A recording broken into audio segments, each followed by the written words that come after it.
দ্বিতীয়বারের মতো ক্ষমতায় বসার পর থেকে বহু জায়গা ও ডিপার্টমেন্টের নাম বদলেছেন মার্কিন প্রেসিডেন্ট ডোনাল্ড ট্রাম্প। আর এবারই এমন আরেক সিদ্ধান্ত নিয়েছেন তিনি। তা নিয়েই চলছে জোর আলোচনা। মার্কিন প্রতিরক্ষা মন্ত্রণালয় যেন যুদ্ধ মন্ত্রণালয়ের নাম ফিরে পায় তা নিশ্চিতে প্রয়োজনীয় ব্যবস্থা নেওয়ার দিক নির্দেশনা দিতে যাচ্ছেন ট্রাম্প।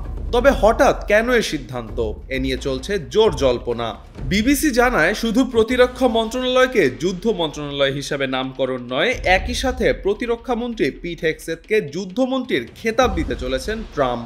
শুক্রবার তিনি এক নির্বাহী আদেশে স্বাক্ষর করে কার্যকর করবেন এই সিদ্ধান্ত। মার্কিন প্রতিরক্ষা মন্ত্রণালয়কে পেন্টাগন ডাকা হয়। এটি যুক্তরাষ্ট্রের সশস্ত্র বাহিনীর তদারককারী মন্ত্রণালয়। 1789 সালে মন্ত্রণালয় তৈরি হওয়ার পর থেকে 1949 পর্যন্ত এটি যুদ্ধ মন্ত্রণালয় নামেই পরিচিত ছিল।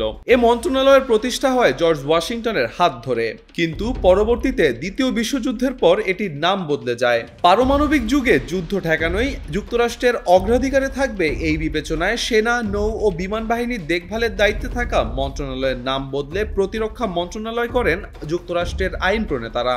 ট্রাম্প প্রশাসনের কর্মকর্তারা এখন বলছেন, যুক্তরাষ্ট্র কেবল প্রতিরক্ষা নয়, দেশের স্বার্থে প্রয়োজনে আক্রমণে যেতেও দ্বিধা করবে না। এ কারণে আগের যুদ্ধ মন্ত্রণালয়ের নামটি এখন যথাযথ। একই সাথে মন্ত্রণালয়ে কাজ করা কর্মকর্তাদের মনোযোগও আনবে এই উদ্যোগ। ট্রাম্প এর আগে বারবারই প্রতিরক্ষা মন্ত্রণালয়কে আগের নামে ফেরানোর আকাঙ্ক্ষা ব্যক্ত করেছিলেন। দুটি বিশ্বযুদ্ধেই যুক্তরাষ্ট্র যুদ্ধ মন্ত্রণালয়ের নামেই অভূতপূর্ব জয় পেয়েছে বলে দাবি তার। তবে কেন হঠাৎ এই সিদ্ধান্ত?